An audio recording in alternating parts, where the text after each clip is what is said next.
course, when the records first appeared, you heard them, you know, spaced out in the continuum of radio broadcasts, in which they suddenly erupted, you know, like Vesuvius with all this, you know, acoustic lava pouring down the sides and melting things and sweeping everything away. It was like a mad Jewish blitzkrieg. I mean, the advent of the Israeli army, I suppose. When I was a little girl, I had a rag doll, only doll I've ever owned. Because, you know, Spector's work is, and this must be a very fundamental element in his personality. I've never met him, but I feel as though I've met him because I've had to research him and his work so many times, you know. He's obviously one of these incredibly aggressive types, you know, who's always throwing in more and more salvos, more rockets, more guns, more. He must suffer from a terrible sense of imaginative and emotional impotence, because there's never enough. He's always calling for more forces. And it gets stronger in every way, and it gets deeper. Let me say, and it gets higher day by day. And yet, when you listen to the record, it's a classic example of more is less. Because actually, when you listen to these things, they're very elementary. You know, they're like a glacier or an elephant or something like that. There's a bottom, which is comprised of this thunderous sort of tympanic thudding sound, you know, like the Volga boatman from Brooklyn.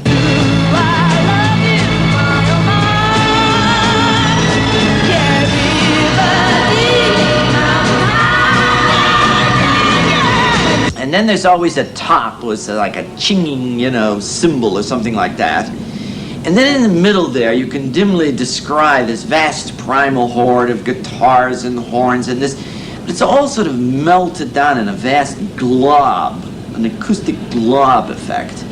And then out in front of these mighty forces is some tremulous-lipped, adenoidal, acneed sort of adolescent girl who's pouring out her pain and her sorrow and her despair and her loneliness in between big blops of bubble gum. I love you, baby, like a flower loves the spring. And I love you, baby, like a robin loves to sing. And I love you, baby, like a schoolboy loves his bath. And I love you, baby, river deep, mountain high. And that's the wall of sound. But to me, it's the wall of schlock.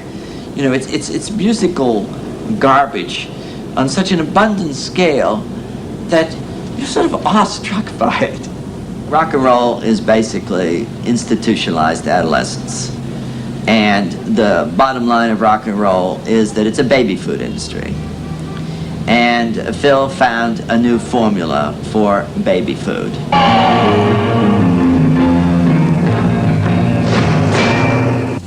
Phil made a record that he wrote by himself called When I Saw You, which was written for me.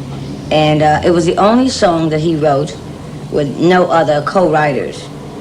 And it was obviously he had written it just for me.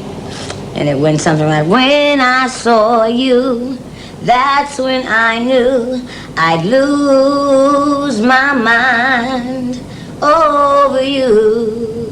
And it kind of happened to him. Not meaning losing his mind over me, but just losing his mind.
Well, Phil never showed up for the film crew. I guess he's got other things in his head. But we got some Spector stuff to do here. Here's something unusual. This is a song that Phil did with the Crystals called Do the Screw in order to kill a contract with something, with Phil Spector's lawyer yelling out, "Do the Screw." And here it is. Let's dance the screw, part 1.